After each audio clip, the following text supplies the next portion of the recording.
4 class upload किया है, उसको ज़रूर देख लीजिए। नहीं देखें तो उसको ज़रूर देख लीजिए और चैनल पे क्लिक करके प्लेलिस्ट में जाकर देखिए, उसमें हमने जीके का ब्रह्मास्त्र अपलोड किया है और फैक्ट्स का एक वीडियो है, और फैक्ट्स का वीडियो हम जल्द ही लेकर आ रहे हैं।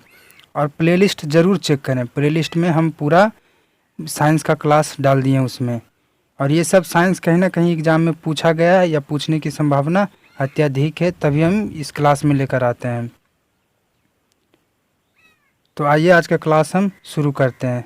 आज का क्लास का पहला सवाल क्या कह रहा है, पृथ्वी से चंद्रमा के कितने प्रतिशत भाग हम देख सकते हैं, या पृथ्वी से चंद्रमा तक, जैसा कि आपको इमेज में दिखाया जा रहा है कि जो ये पृथ्वी है और पृथ्वी से चंद्रमा तक हम कितना भाग को देख सकते हैं। उसका ये जो चंद्रमा है, इसका कितना भाग को हम देख सकते हैं। इसका ऑप्शन है, ऑप्शन में क्या कह रहा है, 53%, ऑप्शन बी में 51%, ऑप्शन सी में 59%, ऑप्शन डी में 50%। तो इसका राइट आंसर है ऑप्शन सी, 59% भाग को, चंद्रमा का जो ये भाग है 59% भाग हम देख सकते हैं। और इससे पीछे वाले क्लास में हमने बताया था कि पृथ्वी और चांद के बीच की दूरी कितना है। तो पृथ्वी और चांद के बीच की दूरी लगभग 3,84,402 या कहीं पे 3 या कहीं पे 4 किलोमीटर लिखा रहेगा, या कहीं पे 400 किलोमीटर ही रहेगा। तो इसके अंतराल में है।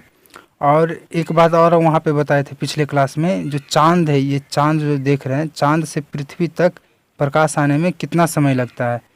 तो उसमें 1.26 सेकेंड लगता है। जो चांद से पृथ्वी तक जो प्रकाश आता है उसमें 1.26 सेकेंड लगता है। इतना सेकेंड में चांद से पृथ्वी तक प्रकाश चला आता है। नेक्स्ट सवाल में क्या कर रहा है, नेक्स्ट सवाल में धूप से बचने के लिए किस रंग का छाता लेना चाहिए। ऑप्शन ए उजला, ऑप्शन बी काला, ऑप्शन सी ऊपर उजला और नीचे काला, ऑप्शन डी में ऊपर काला और नीचे उजला। ये जो छाता में देख रहे हैं, ऊपर में पीला कलर का है और लाल कलर का है, वही बोल रहा है ऑप्शन सी में, ऊपर उजला कलर का और नीचे काला कलर का। और नेक्स्ट ऑप्शन में क्या कर रहा है, नेक्स्ट ऑप्शन में क्या कर रहा है, ऑप्शन डी में ऊपर काला कलर का और नीचे उजला कलर का। तो इसका आंसर क्या होगा, तो इसका राइट आंसर होगा ऑप्शन डी, ऊपर काला कलर का और नीचे उजला कलर का। अब सोच रहे हैं कि काला कलर क्यों, तो काला कलर इसलिए ऊपर, क्योंकि ये जो काला कलर होता है ये उष्मा का अवशोषण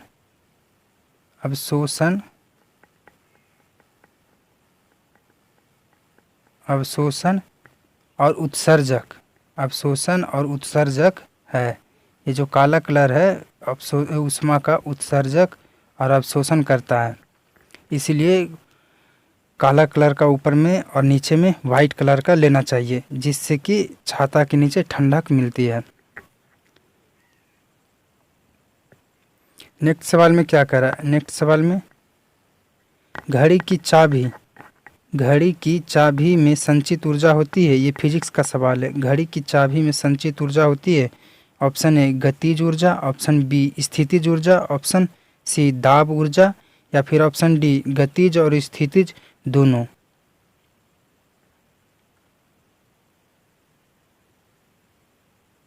और हर एक प्रश्न में हम 5 से 7 सेकंड का समय देंगे आपको सोचने समझने के लिए, ताकि आप भी इसका जवाब दे सकें।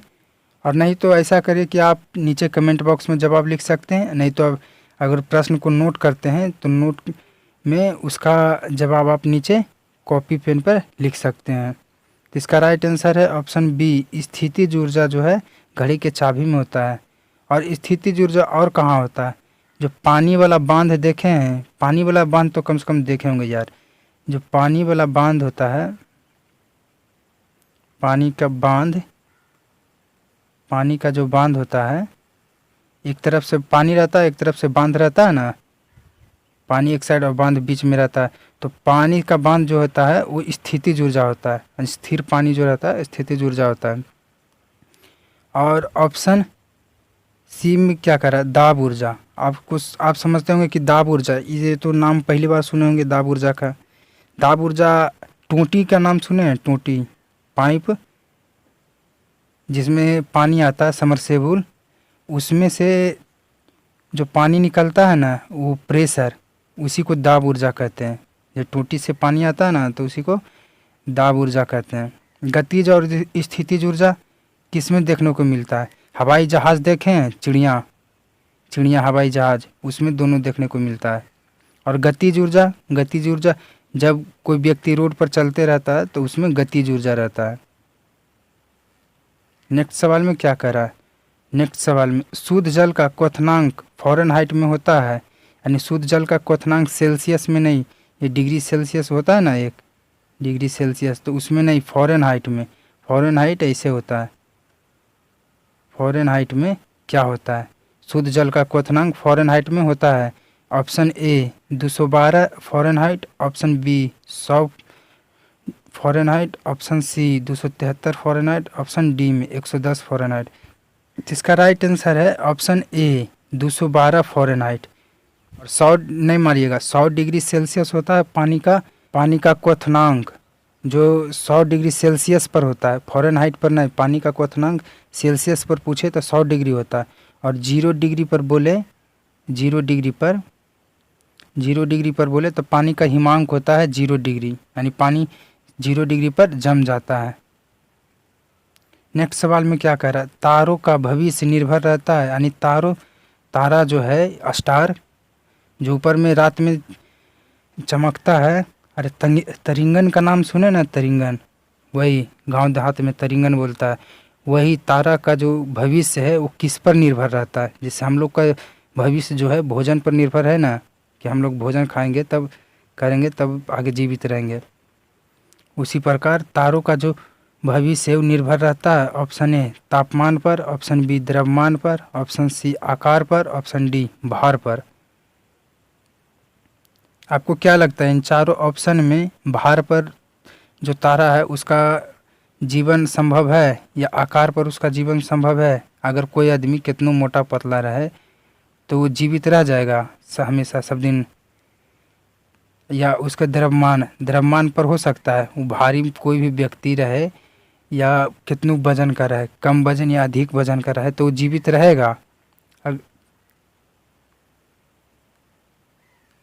इसका राइट आंसर है ऑप्शन ए तापमान पर। जिस तरह हम लोग को जीवित रहने के लिए भोजन की आवश्यकता पड़ती है, उसी तरह तारों को जीवित रहने के लिए तापमान की आवश्यकता पड़ती है। तापमान के कारण ही जो है तारा जीवित रहता है। नेक्स्ट सवाल में क्या कहता है? इसमें एक सवाल और बताइए तो, इसमें जो सूर्य नाम सुने ना, सूर्य का सबसे नज़दीकी तारा कौन सा है? सूर्य का सबसे नज़दीकी तारा, जो सबसे नज़दीक है, सबसे नज़दीकी तारा कौन है? सूर्य का सबसे नज़दीकी तारा कौन है? इसका जवाब आप नीचे कमेंट बॉक्स में लिखिएगा, नहीं तो हम बता ही देते हैं। इसका नाम प्रोक्सिमा सेंचुरी है। जो सूर्य का सबसे नज़दीकी तारा है उसका नाम प्रोक्सिमा सेंचुरी है। नेक्स्ट सवाल में देखते हैं, नेक्स्ट सवाल में क्या कह रहा है? नेक्स्ट सवाल में केल्विन फिर आ गया। फ़ारेनहाइट पिछला प्रश्न में था, इसमें केल्विन है। केल्विन में मानव शरीर का तापमान होता है। Option A 280 kelvin, option B 290 kelvin, option C 310 kelvin, option D 300 kelvin. इसका राइट आंसर क्या है? इसमें एक ऐसा बात बताएंगे कि आपको कभी भी केल्विन में कुछ भी निकालने के लिए बोले तो कभी नहीं गलती होगा। तो इसका जवाब दीजिए, उसके बाद हम बताते हैं। तो इसका राइट आंसर जो है, इसका राइट आंसर 310 केल्विन है। 310 केल्विन ऐसे है क्योंकि सामान्य शरीर का तापमान कितना होता है? तो सामान्य शरीर का तापमान जो है 37 डिग्री होता है। सामान्य शरीर का तापमान 37 डिग्री होता है, और 37 डिग्री होता है। और अगर जो केल्विन में निकालना है, तो उसमें 273 में 273 आप सुने होंगे। 273 केल्विन में 273 केल्विन में 37 जोड़ दीजिए। अगर कोई भी चीज़ बोले आज के बाद कि केल्विन में निकालो, तो कितनों भी बोले, या कमरा का तापमान केल्विन में होगा तो कमरा का तापमान 27 डिग्री होता है या 25 डिग्री कहीं कहीं पे लिखा रहता है, तो उसमें जोड़ देना है।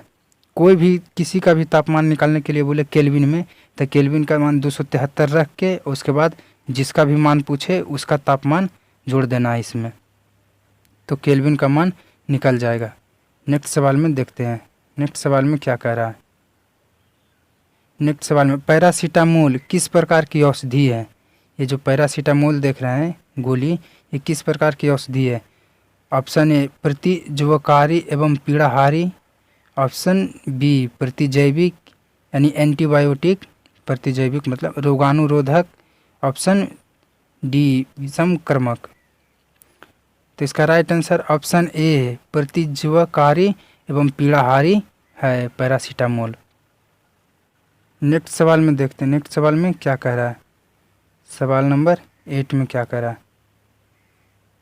सवाल नंबर 8 में गोताखोर जो समुद्र में जाते हैं ना, उसको गोताखोर कहते हैं। समुद्र में नीचे गहराई में जाते हैं तब उसको गोताखोर कहते हैं।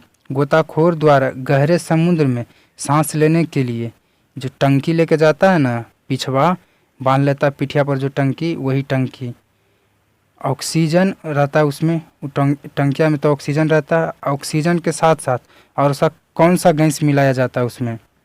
Option A helium, option B nitrogen, option C hydrogen, option D ammonia. जो पीछे में बांध नहीं लेता टंकी, देखोगे ये देखिए इमेज में आपको दिखाया जा रहा है। ये जो पीछे टंकी बांधा हुआ है ना, पीछे ये टंकिया बांधा हुआ है, वही टंकिया का बात कर रहे हैं। ये जो टंकिया है ना पीछे, इसमें कौन कौन गैस रहता है। एक तो पहला नंबर ऑक्सीजन लेके जाएगा ये टंकिया में, और दूसरा कौन सा गैस रहेगा। तो दूसरा इसमें क्या आपको क्या लगता है, नाइट्रोजन, हाइड्रोजन, अमोनिया या हीलियम। तो इसका राइट आंसर है ऑप्शन ए। इसका राइट आंसर ऑप्शन ए है, हीलियम गैस को ले जाता है। जितना भी गोताखोर लोग है नीचे समुद्र में जाता है तो हीलियम गैस को ले जाता है नीचे। नेक्स्ट सवाल में क्या कह रहा है।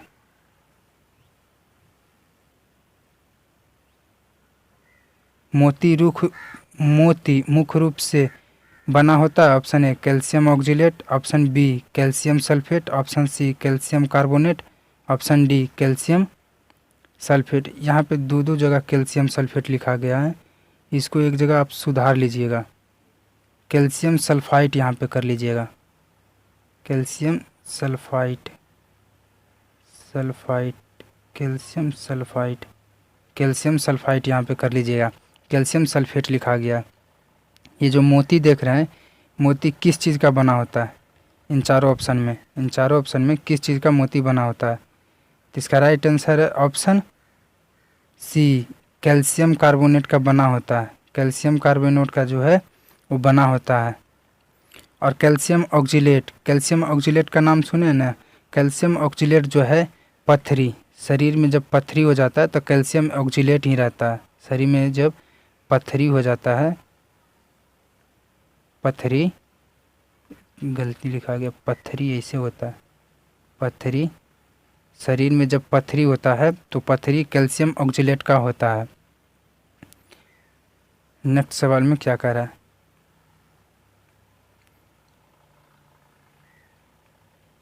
नेक्स्ट सवाल में क्या कह रहा है। सिट्रिक अम्ल की प्रचुरता होती है। ऑप्शन ए नींबू, ऑप्शन बी दूध, ऑप्शन सी सेब, ऑप्शन डी इमली। सिट्रिक अम्ल किस में पाया जाता है, यानी अत्यधिक मात्रा में किस में पाया जाता है सिट्रिक अम्ल। अम्ल बोले कभी भी आज के बाद याद रखेगा हमेशा लाइफ में, अम्ल बोले यानी एसिड। अम्ल बोले कहीं पे भी अम्ल बोले तो अम्ल का मतलब समझ जाना है कि खट्टा वो लगेगा। अम्ल बोले तो अम्ल का मतलब खट्टा होता है। और क्षार बोले कहीं पे आज के बाद क्षार बोले कोई भी तो क्षार का मतलब कड़वा होता है। इस बात को हमेशा याद रखिएगा। तो सिट्रिक अम्ल की प्रचुरता किस में होती है, यानी अत्यधिक मात्रा में सिट्रिक अम्ल किस में पाया जाता है? तो इसका राइट आंसर है ऑप्शन ए, नींबू में अत्यधिक मात्रा में सिट्रिक अम्ल पाया जाता है। और दूध में कौन सा अम्ल पाया जाता है? दूध में मैलिक अम्ल पाया जा दूध में मैलिक अम्ल नहीं, दूध में लैक्टिक अम्ल पाया जाता है। दूध में लैक्टिक अम्ल पाया जाता है, दूध में लैक्टिक अम्ल पाया जाता है। और सी, सेब में जो है मैलिक अम्ल पाया जाता है। सेब में मैलिक अम्ल पाया जाता है। सेब में कौन सा अम्ल पाया जाता है? सेब में मैलिक अम्ल पाया जाता है। और इमली का नाम सुने ना, इमली में टार्टरिक अम्ल पाया जाता है। टार्टरिक अम्ल पाया जाता है। जो इमली देखे हैं, इमली में टार्टरिक अम्ल पाया जाता है। और किस चीज़ में ये टार्टरिक अम्ल पाया जाता है? तो अंगूर का नाम सुने हैं? अंगूर तो देखे होंगे यार, अंगूर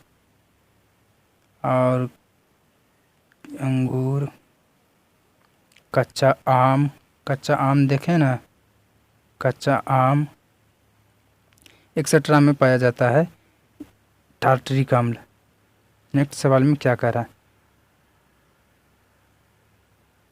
नेक्स्ट सवाल में हमारे शरीर में, जो हमारा शरीर है, हमारे शरीर में नमक की मात्रा होती है। Option A 0.6%, option B 1%, option C 2%, option D 0.4%। जो ये शरीर है, शरीर में कितना नमक होता है, इसमें और 2-4 बात हम आपको बताएंगे जो आपको लिए बहुत बेनिफिट होगा। आप लोग क्या करते हैं, हमेशा देखते हैं, 2-3 मिनट भी देखते हैं वीडियो, उसके बाद फिर कट करके चले जाते हैं। कोई भी वीडियो देखिए तो उसको पूरा देखिए, पूरा देखिए, उसके बाद पता करिए कि उसमें कंटेंट है कि नहीं है। जितना भी हम ये सब में प्रश्न लाते हैं तो सब कहीं ना कहीं पूछा गया है या प्रीवियस ईयर रहता है। जितना भी क्वेश्चन लाते हैं हम, वो सब प्रीवियस ईयर रहता है और कहीं ना कहीं एग्ज़ाम में पूछा गया है, तभी हम इसमें इंक्लूड करते हैं और आगे पूछने की संभावना अत्यधिक रहता है। अभी ये सवाल आया है तो ये सवाल में देखिए कम से कम 5 सवाल आपको हम कवर कराएंगे।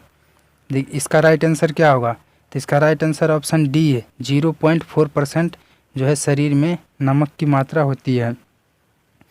और ऑक्सीजन की मात्रा कितना होता है? हम चाहें तो यहाँ पे एक नया सवाल बना सकते हैं कि हमारे शरीर में ऑक्सीजन की मात्रा कितना होता है, फिर अगले दिन के लिए एक सवाल हो जाएगा।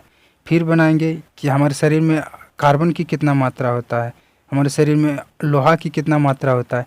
तो ये सब कर के नया सवाल हम बहुत बना सकते हैं, लेकिन इससे आपका टाइम बहुत बर्बाद होगा। तो इसीलिए ऐसा सवाल आए तो एक ही जगह पूरा डिस्कस कर लेते हैं। तो हमारे शरीर में जो है ऑक्सीजन की मात्रा कितना होता है? हमारे शरीर में ऑक्सीजन की मात्रा जो है O2 की मात्रा कितना होता है? लगभग 65% होता है। ऑक्सीजन की मात्रा हमारे शरीर में 65% होता है। और ऑक्सीजन का शरीर में परिवहन कौन करता है? तो RBC करता है।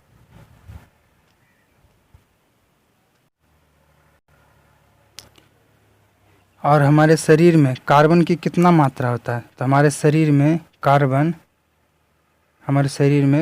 के 18.5% होता है हमारे शरीर में कार्बन की मात्रा। और हाइड्रोजन की मात्रा कितना होता है? हमारे शरीर में हाइड्रोजन की मात्रा 9.5 होता है। और नाइट्रोजन का कितना परसेंट होता है? हमारे शरीर में नाइट्रोजन कितना परसेंट होता है? हमारे शरीर में नाइट्रोजन जो है 3.3% होता है। और हमारे शरीर में जल कितना परसेंट होता है? तो जल लगभग में कहीं कहीं पे 68%, 70% ऐसा दिया रहेगा, तो लगभग में 70% होता है जल।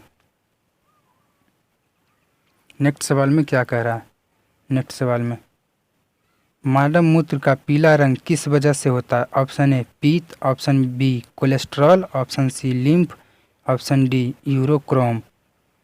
सॉरी, इसका इमेज नहीं लगा पाए, इसका इमेज मिला ही नहीं, इस वजह से इमेज नहीं लगा पाए। तो इसका राइट आंसर बताइए। तो इसका राइट आंसर जो है ऑप्शन डी यूरोक्रोम की वजह से जो है मानव का मूत्र जो है पीला दिखाई देता है। और पीत, पीत पिछले क्लास में हमने बताया था कि पीत शरीर से लगभग कितना स्रावित होता है। तो पीत लगभग शरीर में 700 से 1000 ml स्रावित होता है। नेक्स्ट सवाल में क्या कह रहा है? नेक्स्ट सवाल में अंतर्राष्ट्रीय परमाणु ऊर्जा एजेंसी का मुख्यालय कहाँ है? जितना भी ये देख रहे हैं परमाणु भट्टी है ये। परमाणु एजेंसी का मुख्यालय कहाँ है? Option A Paris, option B Geneva, option C Vienna, option D Berlin. इसका राइट आंसर ऑप्शन सी है, वियना में जो है अंतर्राष्ट्रीय परमाणु ऊर्जा का एजेंसी है। अब वियना कहाँ पड़ता है? वियना जो है ऑस्ट्रिया में पड़ता है। आप कन्फ्यूजन में रहिएगा। वियना जो है ऑस्ट्रिया में, ऑस्ट्रिया माउस से लिखा ही नहीं पाता बढ़िया से, ऑस्ट्रिया में पड़ता है वियना। नेक्स्ट सवाल में क्या कह रहा है? कौन सा देश सर्वाधिक मरकरी का उत्पादन करता है? मरकरी यानी Hg जो है मरकरी का उत्पादन कौन करता है सर्वाधिक? Option A Bharat, option B चीन, option C America, option D रूस। तो इसका राइट आंसर है ऑप्शन बी, चाइना जो है सबसे अधिक मरकरी का उत्पादन करता है। लेकिन और नंबर दूसरे पर मरकरी का उत्पादन कौन करता है? तो नंबर दूसरे पर जो है, नंबर सेकेंड पर मरकरी का उत्पादन मैक्सिको करता है। कहीं कहीं पे ऑप्शन चाइना ना देकर मैक्सिको देगा, मैक्सिको करता है। तो मैक्सिको ही आंसर मारिएगा, चाइना नहीं रहे तो मैक्सिको आंसर मारिएगा। नेक्स्ट सवाल में क्या कर रहा है? इसमें और एक सवाल आपको बताते हैं। इन चारों देशों में सबसे अधिक परमाणु जो हथियार है वो किन देश के पास है? इन चारों ऑप्शन में परमाणु जो हथियार है सबसे अधिक किन देश के पास है? आप नीचे कमेंट बॉक्स में लिखिएगा। सवाल नंबर 15 में क्या कह रहा है? रात में देखने के लिए किस प्रकार का तरंग का प्रयोग किया जाता है? ऑप्शन ए रेडियो तरंग, ऑप्शन बी सूक्ष्म तरंग, ऑप्शन सी अवरक्त तरंग, ऑप्शन डी इनमें से कोई नहीं।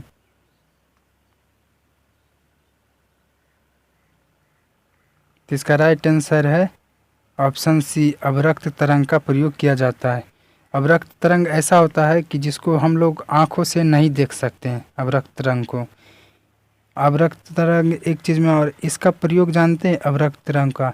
रिमोट का नाम सुने ना, टीवी रिमोट देखे ना जी। टीवी रिमोट में जो है टीवी रिमोट में जो है वो अवरक्त तरंग ही निकलता है। टीवी रिमोट के अगवा देखिएगा तो एगो LED बल्ब लगल रहेगा, उरे से अवरक्त तरंग निकलता है टीवी रिमोट से। रेडियो तरंग का नाम सुने हैं? रेडियो तरंग जितना भी टावर उवर मोबाइल में धरता है ना इधर उधर, वो रेडियो तरंग रहता है। ये विद्युत तरंग जिसको बोला जाता है, विद्युत चुंबकीय तरंग कहा जाता है। नेक्स्ट सवाल में क्या कह रहा है? नेक्स्ट सवाल में एक कृत्रिम उपग्रह में विद्युत ऊर्जा का स्रोत होता है। ऑप्शन ए सौर सेल द्वारा, ऑप्शन बी डायनेमो द्वारा, ऑप्शन सी लघु नाभिकीय रिएक्टर द्वारा, ऑप्शन डी हवा द्वारा। ये जो देख रहे हैं ना, यही बोलता है कृत्रिम उपग्रह। कृत्रिम उपग्रह का मतलब पहले आप लोग समझते थे, हम तो समझते थे कि कोई एक आगो उपग्रह होगा। कृत्रिम उपग्रह का मतलब से चांद का, इस पृथ्वी का उपग्रह है ना चांद, प्राकृतिक उपग्रह, तो हम वैसे भी समझते थे कि वैसा ही एक आगो उपग्रह होता होगा जिसको कृत्रिम उपग्रह कहते हैं। लेकिन नहीं, कृत्रिम उपग्रह उसको कहते हैं, सैटेलाइट का नाम सुने ना, सैटेलाइट को ही कृत्रिम उपग्रह कहा जाता है। और सैटेलाइट भारत में कहाँ से छोड़ा जाता है? जो कृत्रिम उपग्रह है वो कहाँ से भारत में प्रक्षेपित किया जाता है? तो इसरो का नाम सुने, इसरो में श्रीहरिकोटा से छोड़ा जाता है। तो इसका राइट आंसर है ऑप्शन ए, सौर सेल द्वारा जो है वो उपग्रह विद्युत ऊर्जा का उसका स्रोत है। नेक्स्ट सवाल में क्या कह रहा है? नेक्स्ट सवाल में ठोस आयोडीन का रंग होता है ऑप्शन ए लाल भूरा, ऑप्शन बी रंगहीन, ऑप्शन सी बैंगनी भूरे से थोड़ा काला, ऑप्शन डी सफ़ेद। इसमें तो रंग देखकर भी कितना व्यक्ति जो है आंसर बता देंगे। इसमें रंग देखिए कैसा रंग का है, ये आपको नहीं दिख रहा है, हल्का काला है, बैंगनी और हल्का काला है इसका रंग। तो इसका राइट आंसर यही है ऑप्शन सी, बैंगनी भूरे से थोड़ा काला होता है। गौर से देखिए, हल्का बैंगनी और हल्का काला दिखाई देगा। और लाल भूरा का नाम सुने हैं? लाल भूरा कौन सी चीज़ रहता है? कॉपर, जिसको तांबा बोलते हैं, कॉपर। कॉपर जो है वो कॉपर कैसा रहता है? लाल भूरा रहता है कॉपर। और इसका सफ़ेद, सफ़ेद कौन सा? सफ़ेद रंग का निर्माण कौन से होता है? सफ़ेद रंग जो है इसका निर्माण कैसे होता है, या सफ़ेद रंग बनता कैसे है? तो प्राथमिक रंग का नाम सुने हैं? प्राथमिक रंग में कौन कौन सा आता है? प्राथमिक रंग, प्राथमिक रंग में शुरुआती में तो सबको याद होगा कि लाल रंग आएगा। शुरुआती में लाल रंग, उसके बाद नीला रंग, उसके बाद कौन सा रंग आएगा? उसके बाद जो है हरा रंग आता है, उसके बाद हरा रंग आता है। और ये तीनों रंग को मिक्सर में डाल के मिक्सचर चालू कर दीजिए, तो मिक्सचर में मिल जाएगा ये सब ना, तो सफ़ेद रंग का निर्माण कर देगा। अब ऐसा नहीं करिएगा कि तीनों को मिक्सचर में डाल के निर्माण कर दिए। हम इसे बताने के लिए कहें कि तीनों को मिलाइएगा, ये तीनों रंग को ना, लाल, नीला और हरा को, तो सफ़ेद रंग का निर्माण हो जाएगा। नेक्स्ट सवाल में क्या कह रहा है? नेक्स्ट सवाल में स्वैच्छिक मांसपेशियाँ विद्यमान होती है ऑप्शन ए फेफड़ा में, ऑप्शन बी हृदय में, ऑप्शन सी जिगर में, ऑप्शन डी हाथ में। सॉरी, इसका इमेज नहीं लगा पाए क्योंकि इसका इमेज मिल ही नहीं पाया, इस वजह से इमेज इसका नहीं लगा पाए। तो इसका राइट आंसर है option C, option D, sorry option C नहीं, ऑप्शन डी है। इसका राइट आंसर ऑप्शन डी है। हाथ में जो है स्वैच्छिक मांसपेशियाँ पाई जाती है। जो त्वचा देख रहे हैं ना, अपने हाथ को देखिए, ऊपर में जो त्वचा है जिसको परत बोलते हैं, उसके नीचे जो है मांस होता है, उसी को स्वैच्छिक मांसपेशी कहते हैं।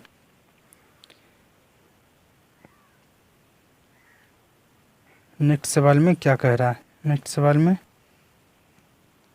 और यहाँ पे एक बात और हम आपको बता देते हैं कि मांसपेशियाँ में जो जब भी दौड़ते उड़ते हैं तो देखते हैं दर्द करने लगता है। जो पैरवा है, पैरवा के पीछे वो फूलल रहता है ना, घुटना के नीचे, वही वाला दर्द करने लगता है। तो वो भी तो एक प्रकार का मांस है। तो वो दर्द आखिर क्यों करने लगता है? क्योंकि उसमें जानते हैं लैक्टिक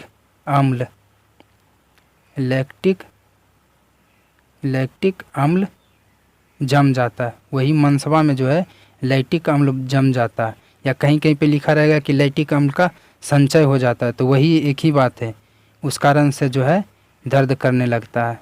और एक बात यहाँ पे, लैक्टिक अम्ल किस में पाया जाता है? हमने इसी क्लास में बताया आपको। उसका जवाब आप नीचे कमेंट बॉक्स में ज़रूर देंगे। सवाल नंबर नेक्स्ट में क्या कह रहा है? प्रसव पीड़ा के दीवारों में संकुचन के कारण होता है।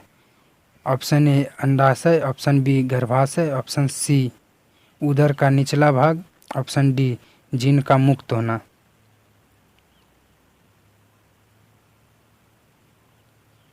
तो इसका राइट आंसर जो है, इसका राइट आंसर ऑप्शन बी है, गर्भाशय। नेक्स्ट सवाल में क्या कर रहा है? नेक्स्ट सवाल में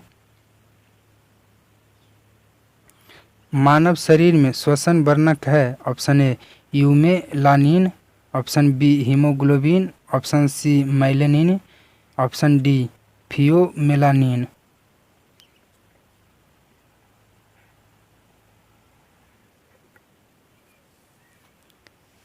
इसका राइट आंसर है ऑप्शन बी, हीमोग्लोबिन जो है श्वसन करता है। और हीमोग्लोबिन पाया किस में जाता है? तो आरबीसी का नाम सुने ना, आरबीसी में ही हीमोग्लोबिन पाया जाता है। आरबीसी में ही हीमोग्लोबिन पाया जाता है।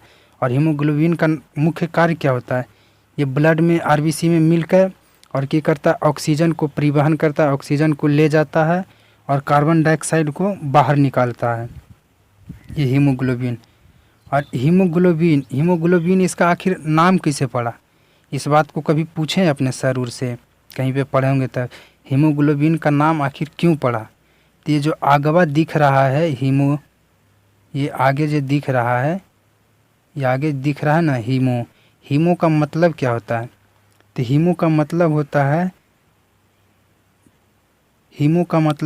हीम नामक जो रंजक होता है उसका मतलब होता है लाल।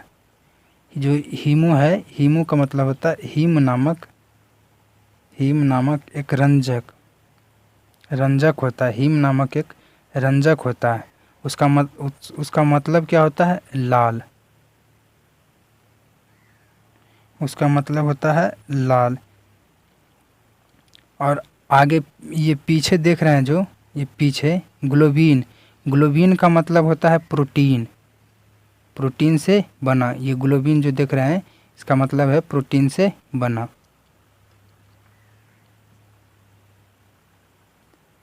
नेक्स्ट सवाल में क्या कह रहा है? नेक्स्ट सवाल में निम्न में से कौन सा धातु हमारी हथेली पर पिघल जाता है? जैसे आपको इमेज में दिखाया जा रहा है कि हाथ पर कौन सा धातु लेने से जो है पिघल जाता है। इमेज को देखिए और इसका आंसर बताइए। जो देख रहे हैं ना, यही कौन सा धातु लेने से हाथ पर पिघल जाता है? Option A magnesium, option B potassium, option C aluminium, option D gallium. तो इसका राइट आंसर है ऑप्शन डी, गैलियम जो है वो हाथ पर लेने से पिघल जाता है। और क्या कर रहा है इसमें? और एक आध ऑप्शन, ये मैग्नीशियम का नाम सुने ना, मैग्नीशियम MgOH जिसको बोलते हैं OH, मैग्नीशियम हाइड्रोक्साइड इसको बोलते हैं।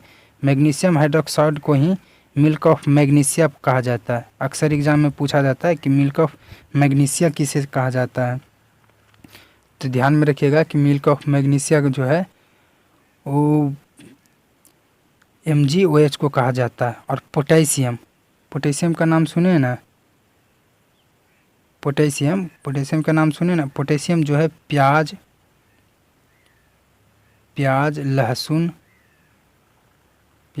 लहसुन में पाया जाता है। ये पोटेशियम जो है प्याज लहसुन में पाया जाता है, जिस कारण से देखते हैं प्याज और लहसुन गंध मारने लगता है। और इस एक चीज़ में और पोटेशियम पाया जाता है, सड़ी मछली की तरह बास मारता है। और क्या है एक आध ऑप्शन? ये अब तो कोई ऑप्शन नहीं है ये। और ब्रोमीन का नाम सुने हैं? ब्रोमीन एक ऐसा अधातु है जो कमरे के ताप पर द्रव अवस्था में रहता है। ब्रोमीन एक अधातु है जो कमरे के ताप पर द्रव अवस्था में रहता है।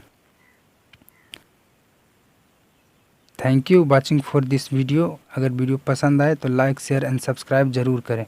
अगर आप इससे कुछ सीखे हैं तो कम से कम एक मित्र को ज़रूर शेयर करें और चैनल को ज़रूर सब्सक्राइब करें। मिलते हैं नेक्स्ट क्लास में। जय हिंद।